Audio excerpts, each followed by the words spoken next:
শুভেচ্ছা সহ আমন্ত্রণ প্রত্যেককে নিলয় গ্রিন ব্লক এটিএন সংলাপে আপনাদের সাথে আছি আমি আমিনুল মজলিস। দর্শক, আপনারা জানেন সমসাময়িক ও জনগুরুত্বপূর্ণ বিভিন্ন বিষয় নিয়ে আমাদের আলোচনা অনুষ্ঠান। রাত পোহালেই ত্রয়োদশ জাতীয় সংসদের প্রথম অধিবেশন, বহুল প্রত্যাশিত এই অধিবেশনকে ঘিরে এরই মধ্যে রাজনৈতিক মহলে এবং নানা মহলে চলছে বিভিন্ন আলোচনা। এই অধিবেশনটি কেমন হবে, কতটা প্রাণবন্ত হবে, কারণ জুলাই সনদ এবং রাষ্ট্রপতির ভাষণ সহ নানা বিষয়ে তর্ক বিতর্ক রয়েছে, আলোচনা সমালোচনা রয়েছে। সঙ্গত কারণেই আমাদের আজকের আলোচ্য বিষয় আমরা নির্ধারণ করেছি নতুন সংসদ প্রাণবন্ত আলোচনা নাকি ওয়াকআউটের আশঙ্কা। এ বিষয়ে আলাপ করবার জন্য স্টুডিওতে রয়েছেন দুজন সম্মানিত অতিথি। আমাদের সাথে রয়েছেন বাংলাদেশ জাতীয়তাবাদী দল বিএনপির সংসদ সদস্য জনাব ফজলে হুদা বাবুল, রয়েছেন সিনিয়র সাংবাদিক এবং রাজনৈতিক বিশ্লেষক জনাব মোস্তফা কামাল। এছাড়া অনলাইনে আমাদের সাথে যুক্ত আছেন জাতীয় নাগরিক পার্টি এনসিপির যুগ্ম সদস্য সচিব জনাব ফরিদুল হক। আপনাদের তিনজনকে অনুষ্ঠানে স্বাগত। প্রিয় দর্শক, আপনারা যারা অনুষ্ঠান দেখছেন, আশা করছি পুরো অনুষ্ঠান জুড়েই আপনাদেরকে সাথে পাবো। আপনাদের জ্ঞাতার্থে জানিয়ে রাখি, অনুষ্ঠানটি সরাসরি ফেসবুকেও সম্প্রচারিত হচ্ছে।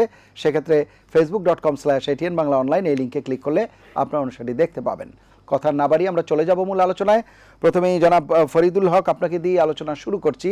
আমাদের যে আজকের আলোচ্য বিষয় নতুন সংসদ প্রাণবন্ত আলোচনা নাকি ওয়াকআউটের আশঙ্কা, সার্বিকভাবে আলোচনাটি শুরু করবেন। এই সংসদে যেমন প্রত্যাশা রয়েছে, আশঙ্কাও রয়েছে, বিশেষ করে সংসদে রাষ্ট্রপতির ভাষণ, জুলাই সনদ, এই বিষয়গুলো নিয়ে কতটা আলোচনা হয়, কতটা তর্ক বিতর্ক হয় এবং কতটা মতের মিল হয়, সেই বিষয়গুলো নিয়েই আমরা আজকে আলাপ করব। আপনার আলোচনা শুনব। জি, ধন্যবাদ আপনাকে। সম্মানিত সভা, শুভেচ্ছা জানাচ্ছি। আমাদেরকে একটা কি বলে যে আমরা একটা খুবই ঐতিহাসিক মোমেন্টের মুখে দাঁড়িয়ে আছি। আগামীকালকে যে সংসদ শুরু হতে যাচ্ছে, এই সংসদ কিন্তু সাধারণ কোনো সংসদ, সাধারণ সময় সংসদ নয়। আমাদের জুলাই শহীদদের রক্তের উপরে দাঁড়িয়ে আমরা এই আগামীকালকে এই সংসদ করতে যাচ্ছি এবং এই সংসদের মধ্য দিয়ে আমরা একটা নতুন গণতান্ত্রিক বাংলাদেশের পথে যাত্রা শুরু করব। কিন্তু যাত্রার শুরুতে একটা খটকা কিংবা আশঙ্কা আমাদের তৈরি হয়েছে। আমাদের মনে রাখা দরকার, ত্রয়োদশ জাতীয় সংসদ যে নির্বাচন, এই নির্বাচনে বাংলাদেশের জনগণ, এখানে একজন রানিং এমপি বাপুল ভাই আমার খুব শ্রদ্ধার মানুষ, উনি উপস্থিত আছেন। ওনাকে কিন্তু ওনার এলাকার মানুষ 2টা করে ভোট দিয়েছে। একটা ভোট উনি পার্লামেন্টে যাবেন, পার্লামেন্টে গিয়ে গত 1.5 বছরে সম্ভবত 133টা যে অধ্যাদেশ, সেই অধ্যাদেশগুলো পাস করবেন এবং জুলাই সনদের 84টা প্রস্তাবের 48টা সংবিধান সম্পর্কিত প্রস্তাব বাদে যে প্রস্তাবগুলো, এই প্রস্তাবগুলো ওনারা পাস করবেন সংসদ সদস্য হিসেবে। আর একটা ভোট জনগণ ওনাদেরকে দিয়েছে গণভোটে। গণভোটে ওনাদেরকে হারিয়ে উনি যদি সংবিধান সংস্কার পরিষদে শপথ নেন, ওনার কাছে একটা কনস্টিটিউয়েন্ট পাওয়ার অর্পিত হবে। জনগণের যে সার্বভৌম ক্ষমতা, সেই ক্ষমতা বলে জনগণ ওনাদেরকে একটা কনস্টিটিউয়েন্ট পাওয়ার দিয়েছে। যেই পাওয়ার দিয়ে ওনারা সংবিধানের 48টা অনুচ্ছেদ, জুলাই সনদের 48টা প্রস্তাব যেটা সংবিধান সম্পর্কিত, সেই প্রস্তাবগুলো ওনারা সংবিধানে সন্নিবেশিত করবেন সংবিধান সংস্কার পরিষদের মধ্য দিয়ে।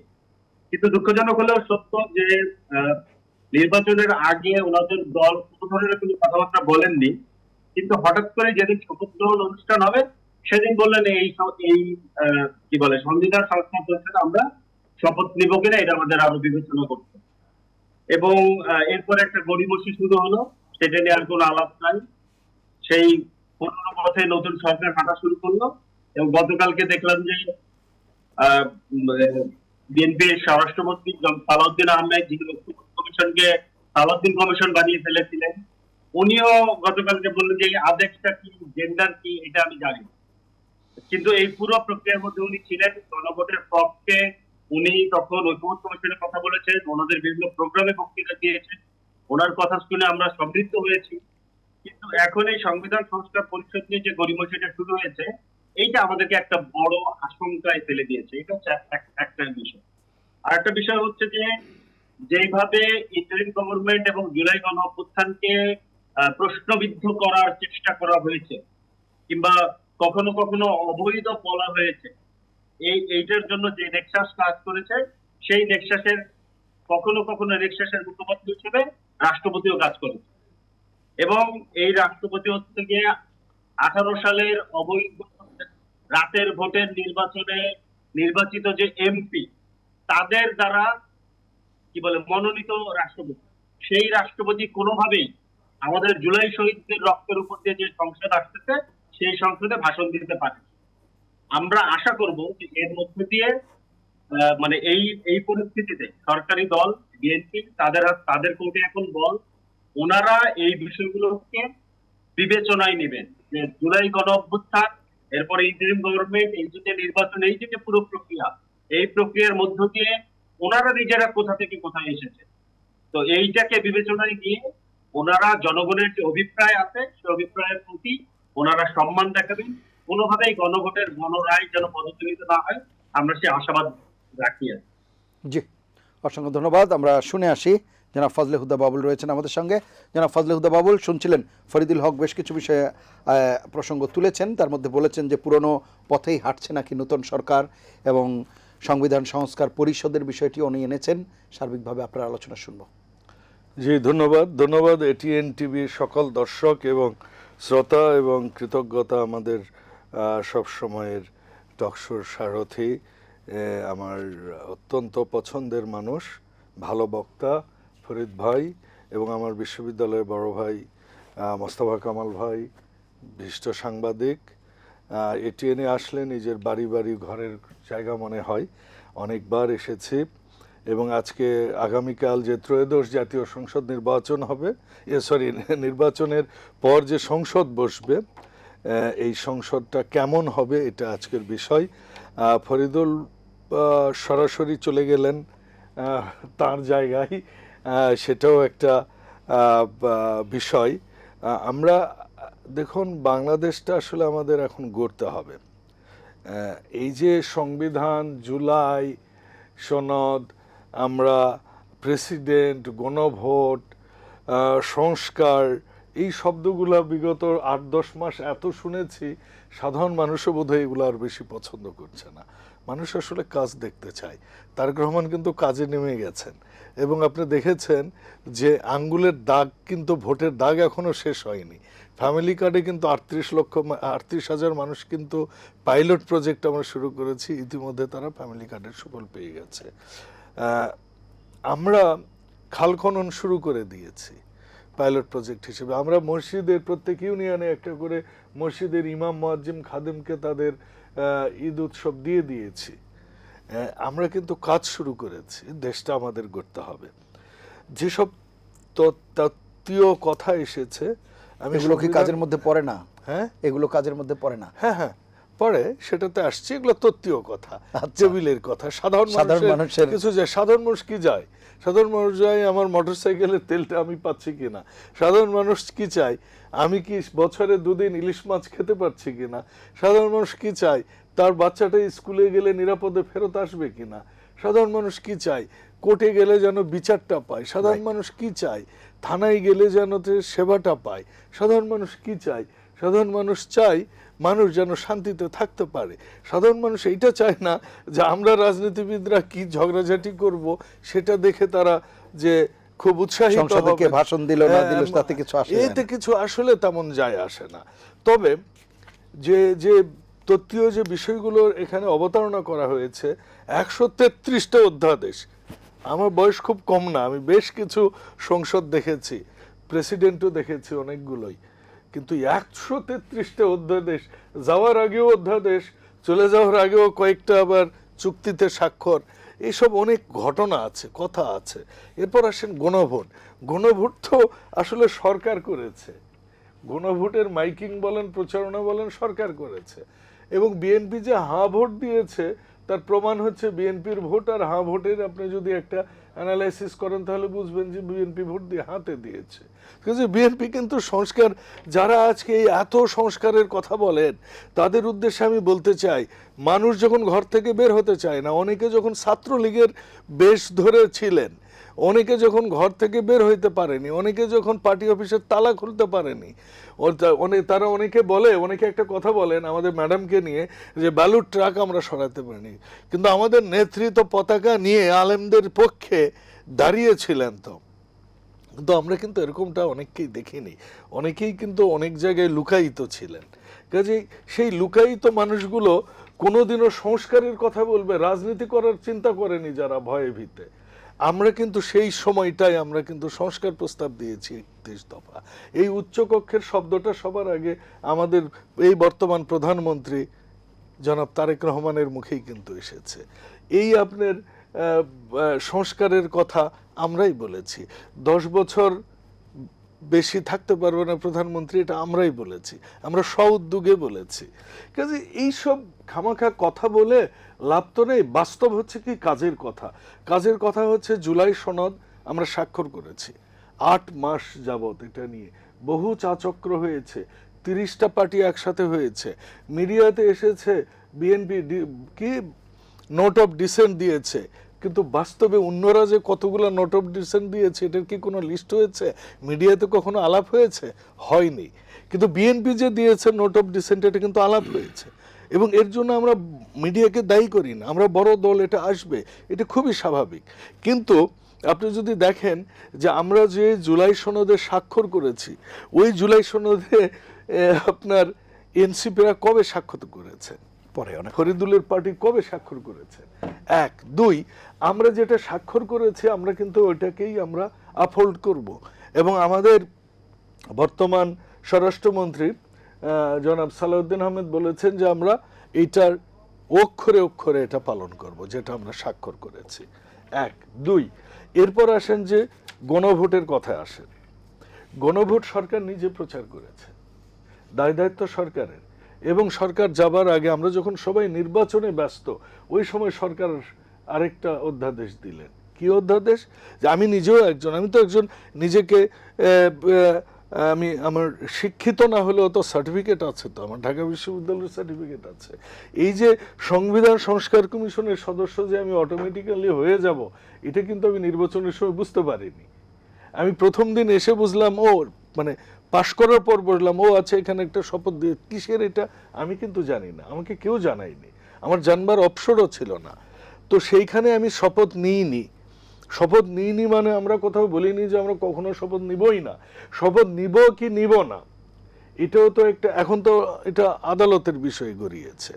তো কাজেই আমাদেরকে কিন্তু জনগণ ভোট দিলেন কি স্বাধীন পার্লামেন্টের সদস্য হিসেবে কাজ করার জন্য।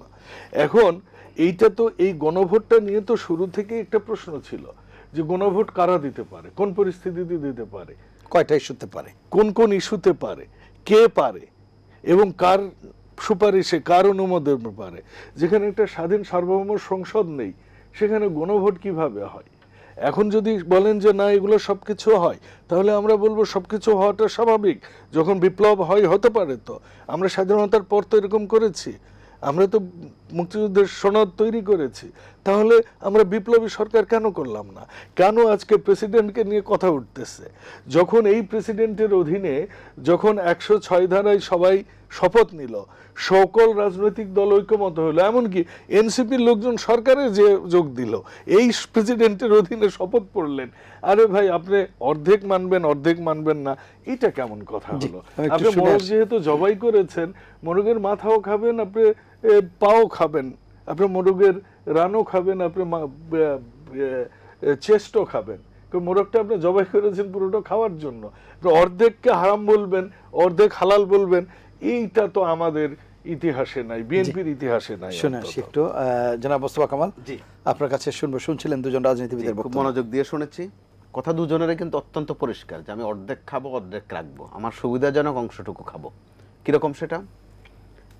আমাদের ফরিদ ভাই অথবা বাবুল ভাই যে একই সাথে আন্দোলন করেছেন, একই লক্ষ্যে আন্দোলন করেছেন, তাদের আজকের বয়ানে কিন্তু সেটা আর মনে হয় না যে তারা যে একসময় একসাথে ছিলেন, মনে হয় যেন অচেনা। আবার দেখেন এবার ভোটের বিষয়টা, ওখানেও আদা আদি ভাগ আছে। ভোট হয়েছিল 2টা, এক টিকেটে 2 ছবি না হলেও 2 ভোটে 2টা সিদ্ধান্ত ছিল। একটা হচ্ছে ক্ষমতায় কে যাবে, আর একটা হচ্ছে ক্ষমতায় যাওয়ার পর রাষ্ট্রটা কিভাবে চলবে। তাহলে প্রথম অংশ বিএনপি কিন্তু মেনে নিয়েছে যে ক্ষমতায় কে যাবে, অর্থাৎ বিএনপি যাবে। তাহলে রাষ্ট্র কিভাবে চলবে ওই অংশটুকু নিয়ে তাদের একটু আপত্তি আছে। মোটা দাগে বিষয়টা কিন্তু এরকম। আবার এনসিপি সহ জামাত ইসলামের ভূমিকা দেখেন, তারা আজকে সর্বশেষ যেটা যোগ করেছে যে এই রাষ্ট্রপতি নৈতিক অধিকার রাখেন কিনা সংসদে ভাষণ দেওয়ার। কিন্তু এই রাষ্ট্রপতিকে দিয়ে বা এই রাষ্ট্রপতির মাধ্যমে যে 133টা অধ্যাদেশ হয়েছে ওগুলো কিন্তু আবার ভালো লাগছে। দেখেন দুপক্ষের কিন্তু নীতিগত অথবা কৌশলগত বৈশিষ্ট্য প্রায় কাছাকাছি, তো সেখানে আবার বারবার সংবিধানকে টানা হচ্ছে। বাবুল ভাই যথার্থ বলেছেন, কখনো কখনো খুব ভালো জিনিসও যদি আপনি বারবার উচ্চারণ করেন, সংস্কার এক সময় খুব বাজে শব্দ ছিল, 111-এর সময় বোধহয় বাবুল ভাইয়ের কথা মনে আছে, যে সংস্কার অর্থ হচ্ছে একটা গালি, অথবা সংস্কার অর্থ হচ্ছে ধরে বেঁধে পিটানো। সংস্কারের নামে কিন্তু দল ভাঙ্গা। পর্যায়ক্রমে কিন্তু সবাই আবার সংস্কার শব্দটা উচ্চারণ করেছে, খুব পছন্দের শব্দ। তাহলে আমি এই সংস্কারে আছি কি নেই, বিএনপিটা কিন্তু নতুন করে বলতে হচ্ছে না আছে কি নেই, তারা 31 দফা যথারীতি দিয়েছে। পরবর্তীতে ঐকমত্য কমিশনে আবার যে সংস্কারের কথাগুলো বলা হয়েছে খুব তফাৎ কিন্তু নেই, খুব তফাৎ নেই, কিন্তু সামান্য কিছু যোগ হয়েছে। কিন্তু সমস্যাটা দেখা দিয়েছে বয়ানে, এটিটিউডে, যে যেভাবে করে বলতে চাচ্ছেন মনে হয় যেন তারা প্রতিপক্ষ। না, প্রতিপক্ষ না, এখানে বোঝাপড়ার বিষয় আছে যেটা সংবিধানের চেয়েও বেশি।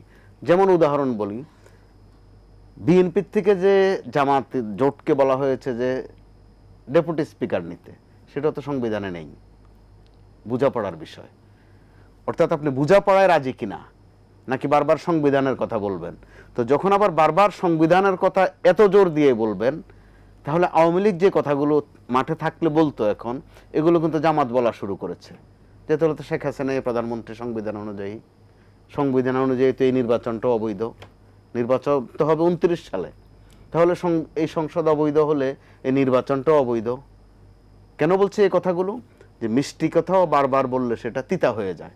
এক্ষেত্রে বোঝাপড়ার একটা বিষয় আছে। আর আপনার প্রশ্নের দৃষ্টে শুরুতেই বলতে হয়, আমরা কিন্তু আশা করছি চমৎকার একটি অধিবেশন। নামে ত্রয়োদশ অর্থাৎ আনলাকি 13 হলেও কালকে কিন্তু বৃহস্পতি, রাশিচক্রে বৃহস্পতি বড় ভালো দিন, ওই দিনটাতে সংসদ শুরু হবে।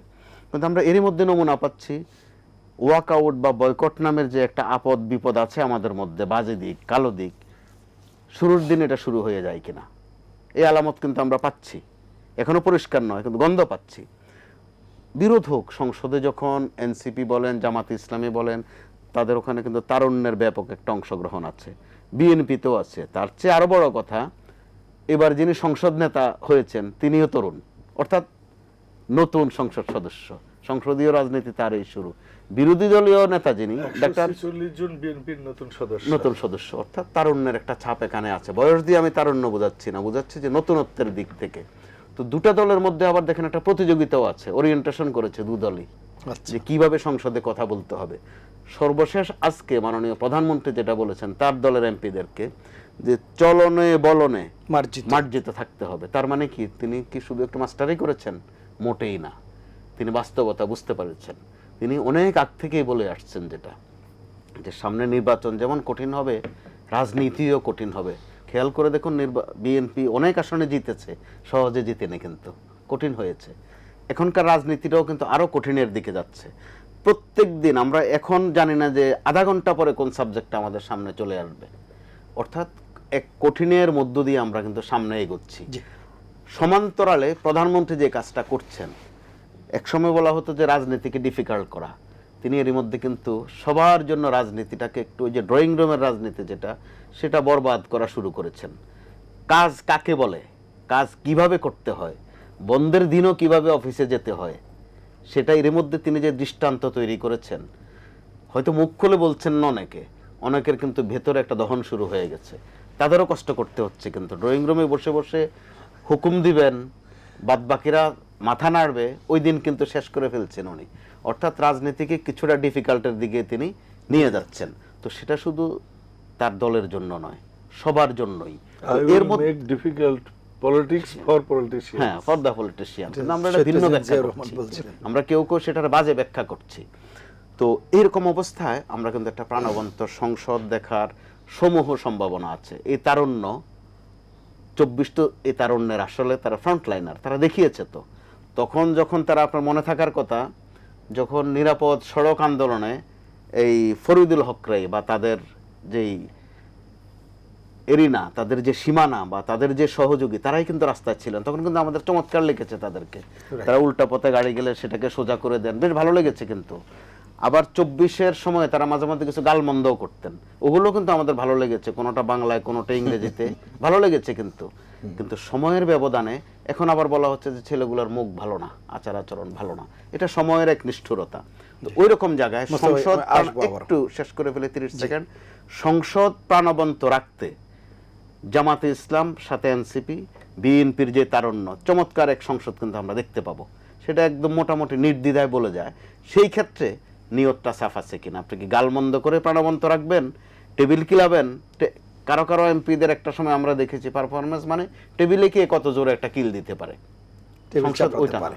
তো ওইটার বদলে এখন অবশ্যই মেধার একটা প্রতিযোগিতা হবে।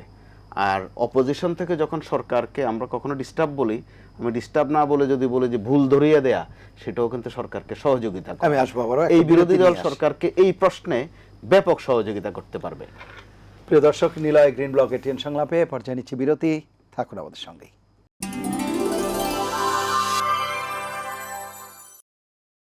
ফিরে এলাম নিলয় গ্রিন ব্লক এটিএন সংলাপে। এতক্ষণ সাথে থাকার জন্য ধন্যবাদ।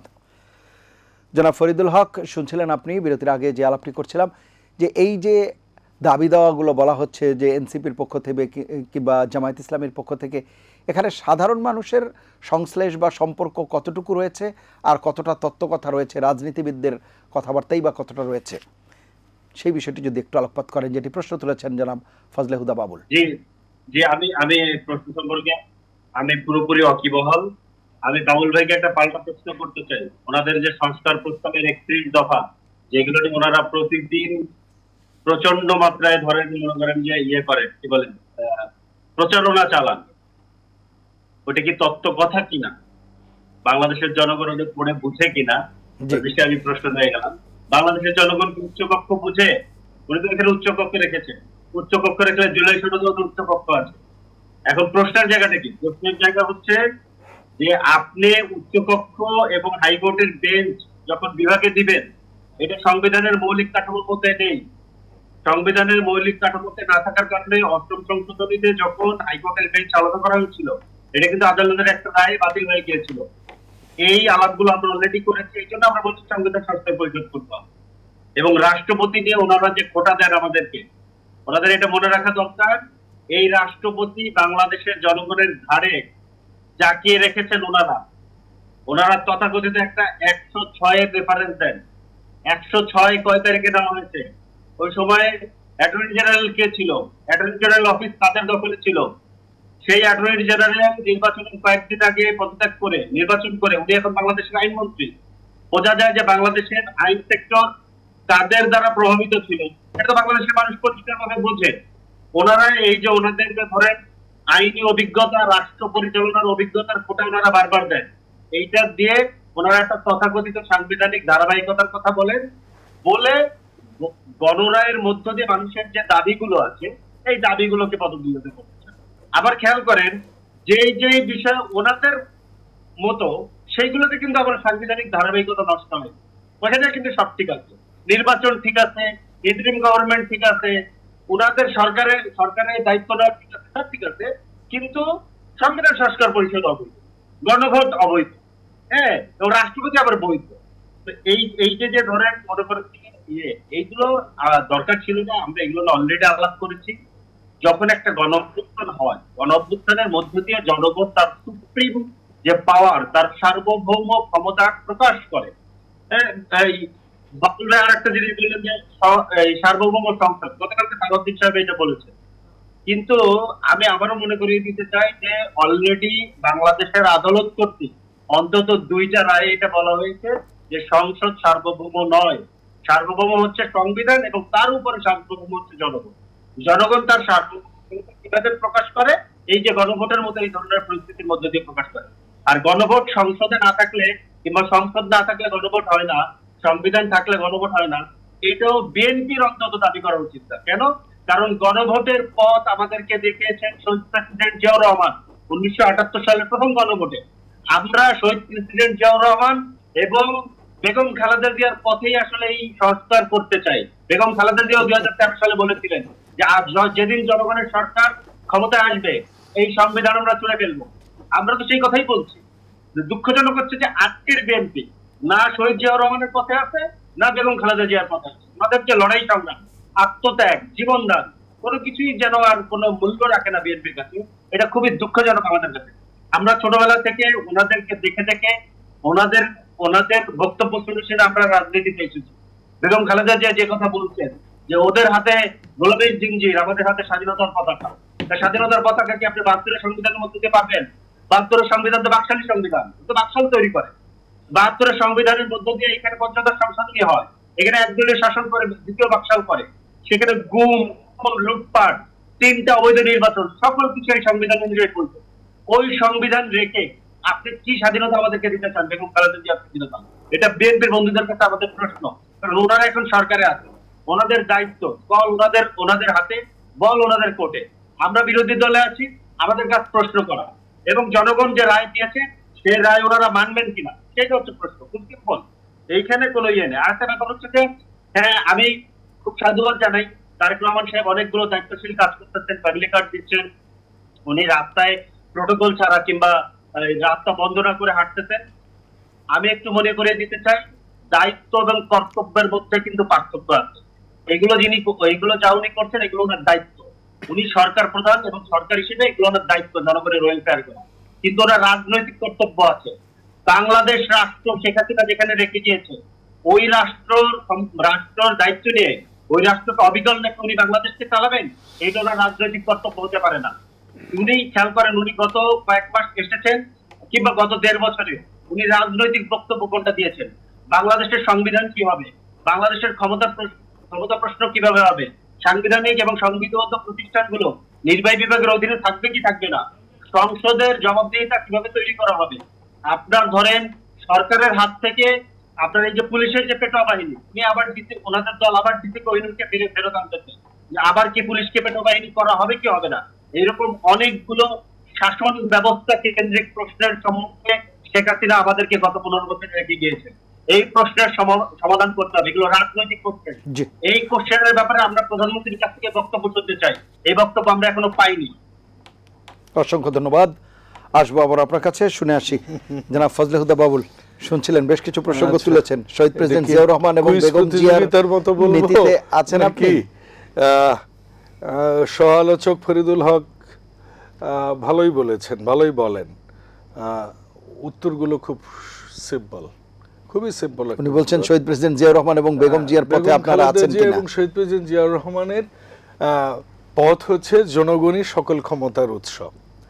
জনগণ বিএনপিকে ম্যান্ডেট দিয়েছে, বিএনপি সরকার চালাবে। এটাই শহীদ প্রেসিডেন্ট জিয়াউর রহমান এবং বেগম খালেদা জিয়ার পথ। গণতন্ত্র কিভাবে চালাবে সে সাধারণ জনগণ এখন কিভাবে চালাবে, এটা বিএনপি তার নির্বাচনী ম্যানিফেস্টো একটা দিয়েছে এবং উনি বলেছেন 31 দফা কি তত্ত্ব কথা না। আমি বলবো না, 31 দফা তত্ত্ব কথা না, 31 দফা 31 দফা, 19 দফা 19 দফা, 6 দফা 6 দফা। এই 31 দফা হচ্ছে কর্মপ্রণালী এবং আমাদের নিজেদের যেসব এজেন্ডা বাস্তবায়ন করব, সেখানে অবশ্যই সংবিধানের কথা আছে, সংবিধান সংস্কারের কথা আছে। আমি 72-এর সংবিধানে থাকবো এটা কিন্তু আমরা বলিনি। আমরা বলিনি যে হাসিনার নির্বাচনে, হাসিনার সংবিধানে আমরা নির্বাচন করব। আমরা তত্ত্বাবধায়ক সরকারের অধীনেই আমরা নির্বাচন করব। তো কাজেই এই যে এই কথাগুলো শব্দের বিভিন্ন কি বলে শব্দ ভাণ্ডার, এগুলা বলা যায়, কিন্তু বাস্তব কথা হচ্ছে দিন শেষে সকল ক্ষমতার উৎস জনগণ। জনগণ বিএনপিকে রায় দিয়েছে যে বিএনপি সরকার চালাবে, রায় দিয়েছে কিসের বেসিসে? 31 দফার বেসিসে। আমার মনে হয়েছে যে 31 দফার ভিত্তিটাই হচ্ছে বিএনপির। একটু যোগ করে বলবো, বিএনপি সরকার চালাবে এই ম্যান্ডেট দিয়েছে, কিভাবে চালাবে ওই ম্যান্ডেটও কিন্তু দিয়েছে। হ্যাঁ, ওই কিভাবে চালাবে ওই ভাবের কথাটা আছে জুলাই সনদে। জুলাই সনদে আছে তো, আমরা জুলাই সনদে স্বাক্ষরও করেছি তো, এবং আমরা জুলাই সনদ মেনেই চলবো। কিন্তু এটাই তো তারা পরিষ্কার করে শুনতে চাচ্ছেন। আমরা তো জুলাই সনদ মেনে চলবো, যেটা আমরা জুলাই সনদে স্বাক্ষর করেছি, আমরা জুলাই সনদ সেটা একদম অক্ষরে অক্ষরে মেনে চলবো। এখানে কারো কোনো দ্বিধা নাই। সনদ নিয়ে আপনার বয়ানটার মধ্যে যখন আপত্তি থাকে, যেটা কোন জেন্ডারের, এটা কিন্তু খোঁচা দেয়া প্রশ্ন। হ্যাঁ দেখুন, এটা অবশ্যই এই সনদ নিয়ে আমিও গতকালকে ফরিদুল হক আর আমি ছিলাম, দুজনেই ছিলাম, এটা নিয়ে কথা হয়েছে এবং এটা হেডলাইনে হয়েছে যমুনা টিভিতে। আমি বলি আচ্ছা সনদে এই জিনিসগুলো আছে, এরপর লাস্টে আবার একটা প্যারা কি আছে খুব সাদামাটাই যদি দর্শকদের জন্য বলি, যে তবে নির্বাচিত সরকার তাদের ম্যানিফেস্টো দিয়ে যদি আসে এবং তারা সেই অনুযায়ী কাজ করবে। আপনি এখন কি বলবেন? এখন আপনি সুবিধাজনক অংশটুকু নেবেন, সুবিধাজনক অংশ। আপনার সুবিধাজনক অংশটুকু আপনি নিচ্ছেন, তাই না? তার মানে কি এই জুলাই সনদটা তারা আসলে এই যে ইন্টারিয়াম গভর্নমেন্ট যেটা ছিল এবং এনসিপি ব্যাক্ট, আমরা বলি এনসিপি জামাত ব্যাক্ট যে গভর্নমেন্টটা ছিল ইন্টারিয়ামে, এই গত 18 বছরে তারা কিন্তু একটাই কাজ করেছে, যত ক্ষেত্রে বিএনপিকে পারে আন্ডারমাইন করা এবং বিএনপিকে তারা ছোট করা এবং শুধুমাত্র বিএনপিকেই কি করে আউট অফ সিলেবাস রাখা যায় তার সকল আয়োজন করা, এটাই কিন্তু তাদের একমাত্র কাজ ছিল।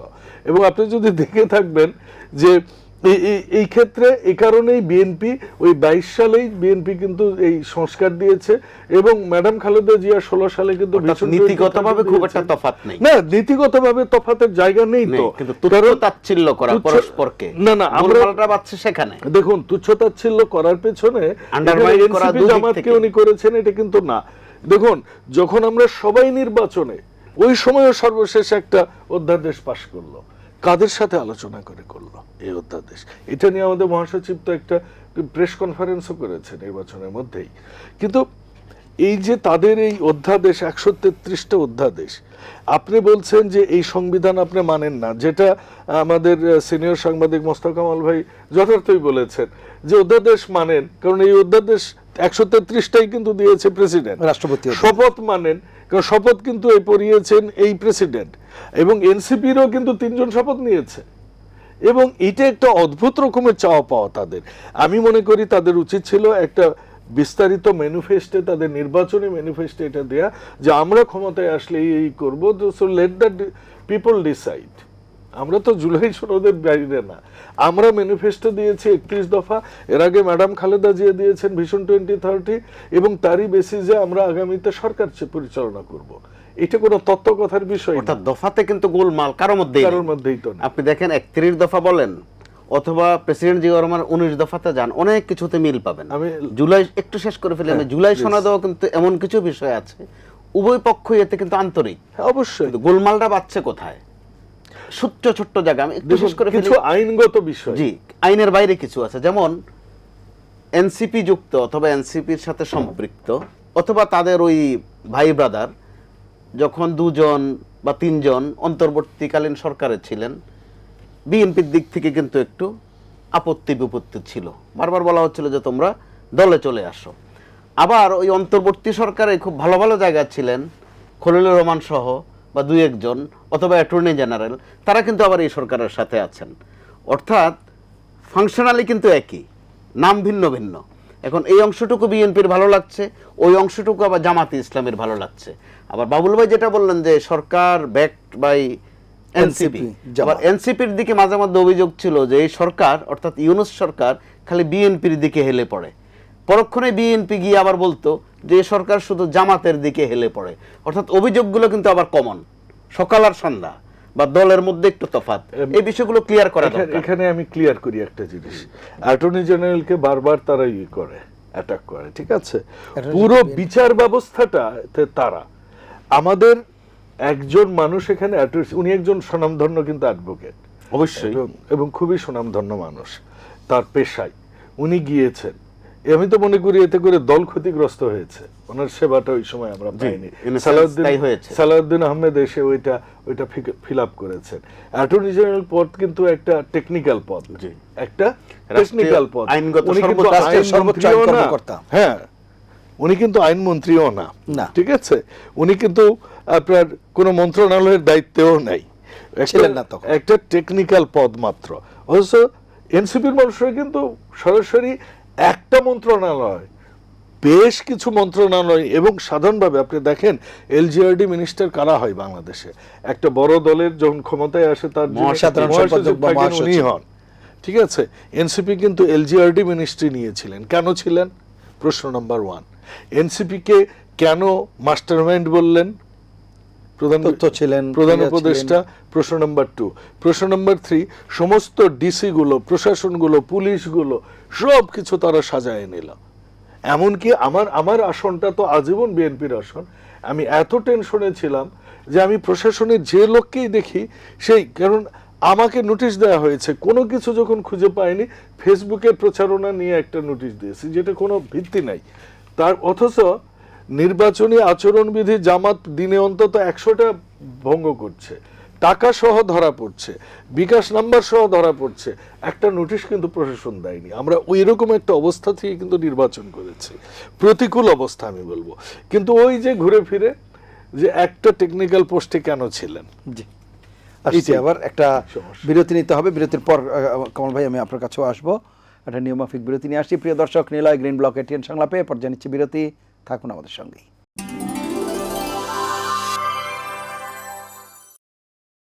ফিরে এলাম নিলয় গ্রিন ব্লক এটিএন সংলাপে। এতক্ষণ সাথে থাকার জন্য ধন্যবাদ জনাব মোস্তফা কামাল। সেই ক্ষেত্রে আশাবাদটা বলছি এই কারণে, গত নির্বাচনে যদি সুনির্দিষ্টভাবে আমরা বলি যে কে জিতেছে, আমি তো কে ঠকেছে ওটা খুঁজে পাই না, সবাই জিতেছে। আমরা নির্বাচন, ত্রয়োদশ জাতীয় সংসদ নির্বাচনের কথা বলছেন। বিএনপি ক্ষমতার প্রশ্নে জিতেছে, জামাতে ইসলাম কিন্তু ভোটের প্রশ্নে জিতেছে, বিশাল সংখ্যক ভোট তাদের, চারটিখানি কথা নয় কিন্তু। আবার যদি আপনি ধরেন এনসিপিও জিতেছে, রাজনৈতিক বিজয় যেটা, 6টা সিট, বিএনপির সিটও কিন্তু বাংলার জমিনে 7টাতে নেমেছিল। আবার দেখেন সাম্প্রতিক একটা নতুন মাত্রা যোগ হয়েছে এনসিপির রাজনীতিতে, যেটা নেপাল থেকে টোকাটা পড়েছে এখানে। কারণ এনসিপিকে নিয়ে আমরা দু ধরনের মতিগতি দেখাই, কখনো উচ্চাসা করি, কখনো আবার তাচ্ছিল্য করি। যখন মাঝে মধ্যে দেখি যে নেপালে বা শ্রীলঙ্কার উদাহরণ টানি, বলে যে ওই ছেলেগুলো বড় ভালো, ওরা পড়ার টেবিলে চলে গেছে কত সুন্দর করে, ওরা আমাদের এই যে এনসিপির মতো এভাবে রাস্তাঘাটে ঘোরে না। গত 2 দিন আবার বলছি, দেখো নেপালে ওরা কিভাবে সুন্দর করে ক্ষমতায় চলে গেল, আর আমাদের ছেলেগুলা কি করে। অর্থাৎ আমাদের বয়ানও কিন্তু সকাল সন্ধ্যা পরিবর্তন হয়। তো এরপরও আমরা সংসদ নিয়ে আশাবাদী থাকবো এই কারণে যে সংসদে যে তামাশা আমরা দেখেছি, গান বাজনাও দেখেছি, মস্করাও দেখেছি, আর গালিগালাজ তো নিয়মিত, কে কত গালিগালাজ করতে পারে। তো ওই জায়গায় এবার যে সংসদীয় প্র্যাকটিস আসবে, যে নমুনা দেখছি, সংসদ বসার আগেই যেই নমুনা দেখছি, আমি ধারণা করি আমাদের টক শোতে কিন্তু যেমন দর্শক থাকে, এবারের সংসদ যদি ঠিকঠাকভাবে চলে, সেটা যদি লাইভ টেলিকাস্ট হয়, দর্শক অনেক থাকবে। মানুষ ওখানে দর্শক হয়ে যাবে। কারণ স্মরণ করতে হয় 73 সালের কথা। 1973 সালে যে বাংলাদেশের প্রথম সংসদ, 293 জনে আওয়ামী লীগের, এরপর আওয়ামী লীগের কিন্তু পেট ভরে না অবস্থা, তাদের আরো লাগে। তো গোটা সংসদ মাতিয়ে রেখেছিলেন মাত্র একজন সুরঞ্জিত সেনগুপ্ত। তো এবারের সংসদে বিএনপির যেমন তারুণ্য আছে, জামাতে ইসলামের আছে বেশ কয়েকজন, ছাত্র শিবির ব্যাকগ্রাউন্ডের, তারা মেধাবী। এনসিপির যে 6 জনে কিন্তু মাঠের নেতা। অর্থাৎ এবার আমরা সুন্দর একটা সংসদ দেখবো আশা করতে পারি, এমনকি রাজপথটাও পরিচ্ছন্ন দেখব। গত কয়েকদিনের আলামত আমাদেরকে একটু ভয় জাগাচ্ছে সত্য, আবার ভরসাও তো দিচ্ছে যে প্রতিবাদ করা, প্রশ্ন করা, সেটা তো ভালো জিনিস, সেটা কিন্তু গালমন্দের জন্য নয়। মাঝে মধ্যে ভাষাগত কিছু সমস্যা হচ্ছে কারো কারো, সেটা হয়তো বা আমাদের একটা সময় থাকবে না, কিন্তু এই চর্চাটা যদি সংসদে থাকে, ভুল ধরিয়ে দেয়া, তার উপর সরকারি পক্ষ থেকে কিন্তু একটা উদারতা আছে, আপনি খেয়াল করে দেখুন, বিশেষ করে মাননীয় প্রধানমন্ত্রীর দিক থেকে। তিনি কাউকে এখন পর্যন্ত কটাক্ষ করেছেন বা কাউকে তাচ্ছিল্য করেছেন, এটা কিন্তু একটিও পাবেন না আপনি। ফরিদ ভাই যেটা বলেছেন, তারা সুনির্দিষ্ট কয়েকটা বিষয়ে বক্তব্য চান, তাদের জায়গা থেকে তো তারা বক্তব্য চাইতেই পারেন এবং চাওয়াই তো উচিত। চাইতে থাকলে নিশ্চয়ই তিনি জবাবও দেবেন। এরই মধ্যে যেটা তিনি কাজে নেমে পড়েছেন, এটা কিন্তু বড় কথা। আপনি বলবো যথার্থ বলেছেন, মাত্র 22 দিনের মাথায় ক্ষমতা নেয়ার 22 দিনের মাথায় ফ্যামিলি কার্ড দেয়া। বিএনপির ঘরানার কোনো অর্থনীতিবিদ অথবা শিক্ষাবিদদের কেউ কেউ বলেছিলেন যে প্রয়োজন এটা একটু লেট করা হোক, দেশের অবস্থা ভালো নয় অর্থনৈতিক, বিশেষ করে অর্থনৈতিক যে অবস্থা বর্তমানে। কিন্তু তিনি অপেক্ষা করেননি এবং খুব দ্রুত বোধহয় কৃষি কার্ডও ব্যবস্থা করে ফেলবেন। অন্যান্য কৃষি ঋণ মওকুফ করা হয়েছে প্রথম মন্ত্রিসভা বৈঠকে, চারটিখানি কথা নয় এটা বাংলাদেশে। অর্থাৎ কাজ করে দেখাতে চাচ্ছেন তিনি বন্ধের দিনে অফিসে চলে যাচ্ছেন। কিন্তু মাঝে মধ্যে যখন আমরা দুই একটা ভেজাল খবর দেখি, যে এর মধ্য দিয়েও কারা যেন আবার এসি চালানো শিখতে বিদেশ যাইতে চায়, একসময় আমরা দেখেছি খিচুড়ি রান্না শিখতে যায়, ঘাস কাটতে পুকুর যায়। কাটা শিখতে যায়, ঘাস কাটা দেখতে যায়। এখন এর মাঝে দিয়ে আসলো যে তারা যেন এসি চালানো শিখতে যাইতে চাচ্ছেন। এগুলো শক্ত হাতে নিয়ন্ত্রণ করার বিষয় আছে। শুধু নিয়ন্ত্রণ নয়, কারণ দৃষ্টান্তমূলক ব্যবস্থা নেওয়ার দরকার আছে। এগুলো কিন্তু তামাশা হয়ে যায় প্রধানমন্ত্রীর কাজের গতির সাথে। ওইটা বোধহয় ফ্যাক্ট চেকে এটা ইয়ে হয়েছে বোধহয়, আমাদের সামনে এগুলো আমরা দেখতেই চাই, ভুয়া নিউজ প্রমাণিত হয়েছে। আমরা দেখতেই চাই না। এগুলো বেমানান। প্রধানমন্ত্রীর কাজের গতির সাথে এগুলো যায় না। সেই ক্ষেত্রে আরেকটা বিষয় এখানে আছে, বেশি কথা বলার অভ্যাস, অর্থাৎ অতি কথনের বিষয় কিন্তু শুরু হয়ে গেছে, যেটা স্বয়ং মাননীয় প্রধানমন্ত্রী আক্রান্ত। আমরা স্পষ্ট দেখতে পাচ্ছি তিনি বলছেন কাউকে তাচ্ছিল্য করবেন না, কিন্তু তার দলের মধ্যবর্তী থেকে কিন্তু তাচ্ছিল্য করা হয়। তিনি বলছেন যে আমাকে স্তুতি করবেন না, বন্দনা করবেন না, দেখা যাচ্ছে তার দলের কেউ না কেউ পায়ে পড়ে যাচ্ছেন সালাম করতে। এগুলো কিন্তু ওনার জন্য বিব্রতকর। তিনি বলছেন যে সবাইকে মার্জিত হতে হবে, কিন্তু আমরা সেটার বিপরীত দিক দেখছি। তিনি বলছেন যে ওনাকে যেন না পারতে, অথবা মাঝে মাঝে কেউ সম্বোধন করে বিব্রতকর অবস্থায় পড়েছেন যে মাননীয় যেন বলতে না হয়। কিন্তু ওনার দলের মধ্যবর্তী একজন বলে ফেলছেন তিনি 42 সাল পর্যন্ত ক্ষমতায় থাকবেন। এগুলো কিন্তু অতিরঞ্জিত কথাবার্তা। আওয়ামী লীগের এক ধরনের ছাপ কিন্তু এখানে আমরা দেখছি। আওয়ামী লীগ চাইছিল সম্ভবত 41 সাল পর্যন্ত, তো ওই বয়ান দৃষ্টে তাদের আরেক নেতা চাচ্ছেন 42 সাল পর্যন্ত। এগুলো ভালো না, এগুলো কিন্তু বিনোদনের পর্যায়ে চলে যায়। এবং প্রকারান্তরে এনসিপি অথবা জামাতে ইসলাম বিএনপির সমালোচনা করে ততটুকু ক্ষতি করতে পারছে না যতটুকু এই ধরনের বয়ান বন্দনা ক্ষতি করে বসছে নিজেদের লোকেরাই। জি, সম্ভবত এই জায়গা থেকে আরো সতর্ক করার দরকার আছে, কঠিন বার্তা দেওয়ার দরকার আছে। অসংখ্য ধন্যবাদ। আমরা শেষের দিকে আছি। জনাব ফরিদুল হক, আপনার কাছে শুনবো। আমরা শেষের দিকে আছি, প্রত্যাশার কথাই শুনতে চাই। না মানে আমি এখন অল্প সময় কাউন্টার দিব না। প্রত্যাশা আমি প্রথমেই বলেছি, প্রত্যাশাটা হচ্ছে পরিষ্কার। আমাদেরকে খুব পরিষ্কার ভাবে বুঝতে হবে বিএনপি সরকার পরিচালনার দায়িত্ব পেয়েছে, আমরা তাদেরকে সর্বাত্মক সহযোগিতা করবো, কোনো সন্দেহ নেই বিষয়ে। কিন্তু কোন ধরনের মানে অনৈতিক কাজ দেখলে আমরা অবশ্যই প্রতিবাদ করবো, সেটা যে মাত্রার কাজ সে মাত্রার প্রতিবাদ হবে, এটা দেখুন অবশ্যই। কিন্তু আমি আবারও আহ্বান জানাবো এবং প্রত্যাশা রাখবো যে বাংলাদেশ রাষ্ট্রকে পুনর্গঠন করার জন্য সংস্কার প্রক্রিয়া এটা কোনো সরকারের একক ব্যাপার নয়। তাহলে আমরা ঐক্যমত কমিটি দীর্ঘ সময় ধরে কথা বলতাম না। এই যে আমাদেরকে সবাই মিলে করতে হবে কোন পথে বাংলাদেশ চলবে। এরপরে আপনি ফ্যামিলি কার্ডে আপনি 2000 দিচ্ছেন, আমি আসলে 5,000 দিতে পারি, আমি যদি অন্য জায়গা থেকে খরচ কমাতে পারি। হ্যাঁ, তো সেইগুলো হচ্ছে গিয়ে day to day welfare activity. কিন্তু বাংলাদেশের শাসন ব্যবস্থা কিভাবে চলবে সেই জায়গাটা আমাদেরকে সবাইকে মিলে একসাথে করতে হবে। আমি আশা করি এই সংসদে আমরা মানে এটা পাবো এবং সংসদ সরকারি দলের কি বলে যে দায়িত্বশীলতায় অবশ্যই সংসদ পাশাপাশি একটা সংবিধান সংস্কার পরিষদে পরিণত হবে এবং সংবিধানের যে যথাযথ সংস্কার সেগুলো হবে। তার মধ্যে দিয়ে বাংলাদেশে একটা নতুন শাসন ব্যবস্থার যাত্রা শুরু হবে। আমি বিএনপি তো বেশ কিছু বিষয়ে নোট অফ ডিসেন্টও দিয়েছে এবং তাদের নির্বাচনী ইস্তেহারে এবং অন্যান্য জায়গায় তো সেগুলো রেখেই তারা নির্বাচন করেছে। এখন তারা যদি বলে যে জনগণ এই নোট অফ ডিসেন্ট মেনেই তাদেরকে নির্বাচিত করেছে, তাহলে তারা সেই সব সংস্কারগুলোতে যাবে কিভাবে? নোট অফ ডিসেন্টের যে যুক্তিটা দেওয়া হয় এই যুক্তিটার মধ্যে কিছুটা গ্যাপ আছে। নোট অফ ডিসেন্ট অনেকেরই অনেক থেকে ছিল। আপনি মনে করে দেখেন যে 48টা প্রস্তাবের উপরে গণভোট, জি, সেই 48টা 30টা প্রস্তাবে আমরা সবাই একমত। 16টা প্রস্তাবে নোট অফ ডিসেন্ট রেখে দেওয়া হয়েছে, বলা হয়েছে যে যারা জিতবে তারা তাদের মতো করে করবে, ওটা বিএনপিকে দিয়ে দেন। 2টা নোট অফ ডিসেন্ট শুধু এখানে কার্যকর রাখা হয় নাই, উচ্চকক্ষের পিয়ার এবং সাংবিধানিক প্রতিষ্ঠানগত আলাদা নিয়োগ হবে কিনা, নির্বাহী বিভাগের নিয়ন্ত্রণ থেকে বাইরে যাবে কিনা। ধরে নিয়ে আমি তর্কের ক্ষেত্রে এটাও যদি বিএনপি মানতে চান, কিন্তু প্রশ্ন হচ্ছে যে আপনি সংসদের কাছে 142 অনুযায়ী যে অ্যামেন্ডিং পাওয়ার, এই অ্যামেন্ডিং পাওয়ার দিয়ে যদি আপনি পরিবর্তন করতে চান তাহলে আবার এটা আদালতের চ্যালেঞ্জ হবে। এই জন্য গণভোটের প্রস্তুতি জনগণ আপনাদেরকে যারা পার্লামেন্টে যাচ্ছেন তাদেরকে কনস্টিটিউয়েন্ট পাওয়ার দেওয়া হয়েছে। আপনারা কনস্টিটিউয়েন্ট পাওয়ার এক্সারসাইজ করার জন্য সংবিধান সংস্কার পরিষদে শপথ নেন, সংবিধানের যথাযথ সংস্কার করেন, নতুন বাংলাদেশ আমরা গড়ে তুলি। এটাই প্রত্যাশা। একই দিনে 2টা ভোট হচ্ছে, গণভোট নিয়ে আদালতে যাওয়া হচ্ছে কিন্তু জাতীয় সংসদ নির্বাচন নিয়ে আদালতে যাওয়া হচ্ছে না। এবং ওই যে আদালতে তারা ওই রিটের পক্ষে দাঁড়াচ্ছেন বিএনপির একজন কার্যনির্বাহী পরিষদের সদস্য এবং বিএনপির বিএনপির যে আইনজীবী সংগঠন জাতীয়তাবাদী আইনজীবী ফোরামের সাংগঠনিক সম্পাদক, অন্তত দুইজনের কথা আমি বলতে পারি, তারা এটা ছিলেন। এবং সালাউদ্দিন ভাই যখন বলতেছেন যে হ্যাঁ আমি শুনেছি আদালতে একটা কিছু হচ্ছে, তার মানে বোঝা যায় যে ওনারাও এই জিনিসগুলো জানতেন। এই যে আদালতকে রাজনৈতিক পাড়ায় টেনে আনার যে অপচেষ্টা এবং বাজে উদাহরণ যেটা শেখ হাসিনা করে গিয়েছিল, আমরা বিএনপিকে অনুরোধ করব বিএনপি যাতে সেই পথে না হাঁটে।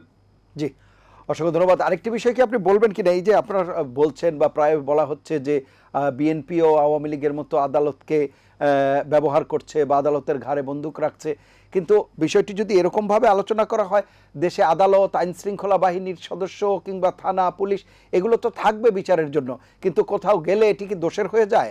কোনো লিগ্যাল বিষয়েও মানুষ যেতে পারবে না আদালতে? না, এটা দোষের হয় না তো। তাহলে তো আপনাকে ধরেন ওই পুরোনো আদালতের কন্টিনিউশন হবে। তো আমরা তো এই জায়গাগুলোকে সংস্কার করার কথা বলছি, দোষের না তো। আপনাকে খেয়াল করতে হবে, যখন মতৈক্যে পৌঁছতে পারবেন না তখন আদালত যদি বিষয়টি সুরাহা করে, তাতে সমস্যাটা কোথায়? আমাকে একটু বলতে দেন। জি প্লিজ। জুলাই সনদ যে তৈরি করা হয়েছে এখনো কিন্তু এটা বাস্তবায়ন হয়নি। এবং ওই 106 এর কথা যে বাবুল ভাইরা বারবার বলেন, 106 কোন কোড দিচ্ছে? হাসিনার রেখে যাওয়া কোড, যে কোড এখানে 50 সংশোধনী করেছে, 3 সংশোধনী বাতিল করে, ওই কোর্টের রেফারেন্স আমাদেরকে দেওয়া হবে না। আমরা ওই সমস্ত পথ পার হয়ে এসেছি। এই যে আদালতের ধরেন আদালত, হাসিনার আদালত অনুযায়ী এই সংবিধান এই গণঅভ্যুত্থান অবৈধ হইতে পারে এবং ইন্টারিম গভর্নমেন্ট তো অবৈধ হতে পারে। ইন্টারিম গভর্নমেন্ট তো নাই কোথাও। 106 এর রেফারেন্স জানতে চাওয়া হয়েছিল, কেউ দেখাতে পারেননি সেই কাগজ। গণঅভ্যুত্থানের কোনো আদালত লাগে না, গণঅভ্যুত্থানের কোনো সংবিধান লাগে না। সংবিধান অনুযায়ী, আদালত অনুযায়ী হাসিনার সবকিছু বৈধ। কিন্তু জনগণ রায় দিয়ে দিয়েছে। আপনি মনে করে দেখেন, শহীদ মিনারে 3রা আগস্ট এক অ্যাঙ্গুল দেখে এক দফা, সে এক দফার মধ্যে কি ছিল? হাসিনার পতন, আপনার ফ্যাসিবাদী ব্যবস্থার দিল এবং নতুন রাজনৈতিক বন্দোবস্তের জন্য রাষ্ট্র ব্যবস্থার সংস্কার, ওটাই এক দফা। এই সকল কিছু কিন্তু এই তথাকথিত প্রচলিত আইন, আদালত, সংবিধান সকল কিছুকে স্থগিত রেখে এটাকে করা হয়েছিল। আপনি মনে রাখবেন, যখন একটা বিপ্লবী ঘোষণাপত্র আসে, ধরেন আমাদের স্বাধীনতার ঘোষণাপত্র, ওই ঘোষণাপত্রের পরে ওই ঘোষণাপত্রের ভিত্তিতে প্রচলিত আইনের বলবৎকরণ নামে একটা আদেশ করা হয়েছিল। মানে সমস্ত প্রচলিত জিনিস বন্ধ হয়ে যাচ্ছে, আপনি একটা নতুন বিপ্লবী আদেশ দিতে, সে অনুযায়ী রাষ্ট্র চলবে। পুরনো রাষ্ট্রের যা যা কিছু আপনার সাথে সামঞ্জস্য সেটা থাকবে, যা যা সামঞ্জস্য না সেটা বাতিল হয়ে যাবে। খুব সিম্পল ব্যাপার। রাষ্ট্রপতির খোটা বারবার দেওয়া হয়। আপনি যেহেতু 106 এর ভেতরে আমাদেরকে ঢুকাইতে বাধ্য করতে, আপনার আদেশ তো সব রাষ্ট্রপতির নামেই হয়েছে, রাষ্ট্রপতির নামে আদেশ হয়েছে। রাষ্ট্রপতি তো আদেশ দেন নাই, রাষ্ট্রপতির আদেশ দেওয়ার ক্ষমতা আছে। ওনার নামে আদেশগুলো জারি হয়েছে, অধ্যাদেশগুলো জারি হয়েছে। এবং এই যে 106 দিয়ে আইনে মারপ্যাচ, আদালতকে ব্যবহার করা, এইটা যতই ওনারা বলুন, এই আসাদুজ্জামান সাহেব তো এখন আইনমন্ত্রী হয়েছে, উনি অ্যাটর্নি জেনারেল ছিলেন। খলিলুর রহমান সাহেব এখন পররাষ্ট্রমন্ত্রী হয়েছে, উনি ন্যাশনাল সিকিউরিটি অ্যাডভাইজার ছিলেন। বলা হয়েছে বিএনপিকে আউট করে দেওয়া হয়েছে। অথচ এই যে আসিফ মাহমুদ এবং মাহফুজ আলমকে নির্বাচনের আগে, তফসিল ঘোষণার আগে চাপ দিয়ে প্রধান উপদেষ্টা সরিয়ে দিয়েছেন, বলেছেন যে তোমরা থাকলে নির্বাচন নিরপেক্ষ হবে না। তাহলে ওনারা থেকে যে ওনারা তফসিলের আগে গেলেন, নির্বাচন করলেন, এসে আইনমন্ত্রী হলেন। আরেকজন পতাকা নিয়ে দক্ষিণ প্লাজায় ঢুকলেন, পতাকা নিয়ে বেরোলেন। এতে কিন্তু নিরপেক্ষতার কোনো সমস্যা হয়নি। ওনারা যে লন্ডনে বসে করে নির্বাচনের ডেট দিলেন, তাতে করে বিএনপিকে আউটে রাখা হয় না। কিন্তু এই যে যুক্তিগুলো দেওয়া হয়, এই যুক্তিগুলো না দিয়ে আমরা অন্যভাবে দেখতে পারি। সময়ের স্বল্পতার জন্য এগিয়ে নেওয়া যাচ্ছে না আলোচনা। যারা ফজলে হুদা বাবুল, শেষ করবো আমরা, আপনার বক্তব্য শুনবো। বেশ কিছু প্রসঙ্গ উল্লেখ করেছেন। দেখুন, এগুলো প্রসঙ্গ বহুবার চর্চিত হয়েছে। আমি এগুলোর উত্তর দেওয়ার কোনো আবশ্যকতা এখন মনে করছি না। তার চেয়ে বড় আবশ্যিক বিষয় যেটা, সেটা হচ্ছে আমাদের সবার মিলে আগামীকালকের সংসদটা আমরা যখন প্রাণবন্ধ করি, জাতি যেন দেখতে পায় যে আমরা একটা গণতান্ত্রিক চর্চার দিকে যাচ্ছি, মানুষ যেন স্বস্তি পায়। আমাদের দেশের এই মুহূর্তে যে অর্থনীতিটা যে অবস্থা, ফোকলা অবস্থা, বিগত 20-30 বছরের মধ্যে সর্বনিম্ন জিডিপি করে গেছেন ইউনূস সরকার। অনেকগুলো আপনার পেয়েবল হেজিং করে গেছে, পেয়েবলগুলো পে হয়নি। দেশের যে রিজার্ভের অবস্থা, আন্তর্জাতিকভাবে যে যুদ্ধ চলছে মধ্যপ্রাচ্যে, এবং আমাদের দেশের যে ডেট সার্ভিসিং, যে ইন্টারন্যাশনাল লোন আমাদের যে পরিমাণে পরিশোধ করতে হয় এবং আমাদের লোকাল লোন পর্যন্ত সরকারের নিয়ে আছে ব্যাপক হারে, সেগুলোর পরিশোধের বিষয়। মানুষের এখন আগামীর চ্যালেঞ্জ হচ্ছে কৃষিতে আমরা বিদ্যুৎ সাপ্লাই কতটুকু দিতে পারবো, কারণ গ্যাস তেলের যে অবস্থা এখন, আগামীর দিনগুলোতে আমরা আমাদের যে 4 কোটি বেকার আছে তাদের কর্মসংস্থান কি করে করতে পারবো, আমাদের স্বাস্থ্য সেবাটার আমরা কিভাবে মানুষের দোরগোড়ায় পৌঁছে দিতে পারবো। আমি আশা করব বিরোধী দল তারা ছায়া সরকার হিসেবে কাজ করবেন বলেছেন, ঘোষণা দিয়েছেন। তারা একটা আমাদের বিভিন্ন সেক্টর ওয়াইজ যদি আমাদেরকে সহায়তা করেন বিভিন্ন পরিকল্পনা নিয়ে, তাদের চিন্তাভাবনা নিয়ে দেশ গড়ার সাথে তারা কিভাবে সম্পৃক্ত হতে চায়, আমরা কোনো ভুল করলে তারা ভুল ধরে দিবেন, এটা খুবই স্বাভাবিক, এটাকে আমরা স্বাগত জানাই। সেই সাথে আমি তাদের সহযোগিতা, কারণ বিশেষ করে এনসিপির মধ্যে এবং জামাতের মধ্যে বেশ কিছু তরুণ নেতৃত্ব আছে, তাদের নিউ আইডিয়া থাকবে। আমরা আগামীতে যেন তরুণদের জন্য এমন একটা বাংলাদেশ রেখে যেতে চাই যে বাংলাদেশটা হবে সাম্যের বাংলাদেশ, যে বাংলাদেশটা হবে ন্যায় বিচারের বাংলাদেশ, যে বাংলাদেশটা হবে মুক্তিযুদ্ধের উপর ভিত করে এবং জুলাই অভ্যুত্থানকে সামনে রেখে যে বাংলাদেশটা আমরা গড়তে যাচ্ছি, এমন একটা বাংলাদেশ যেন ভবিষ্যতের প্রজন্মের জন্য আমরা রেখে যাইতে পারি, সেইটা এখন আমাদের আলোচ্য বিষয় হওয়া উচিত। অসংখ্য ধন্যবাদ আপনাদের তিনজনকে অনুষ্ঠানে অংশ নেওয়ার জন্য। প্রিয় দর্শক, এই ছিল আজকের নিলয় গ্রিন ব্লক এটিএন সংলাপ। সম্মানিত আলোচকদের কথার সূত্র ধরে শুধু এটুকুই বলবো, রাত পোহালে যে নূতন সংসদ, সেই সংসদে আলোচনা হবে ইস্যু ভিত্তিক এবং সংসদীয় গণতন্ত্র চর্চা হবে, সেই প্রত্যাশা নিয়ে শেষ করছি। সবাই ভালো থাকবেন, সুস্থ থাকবেন, আশা করি এটিএন বাংলার সঙ্গেই থাকবেন। আল্লাহ হাফেজ।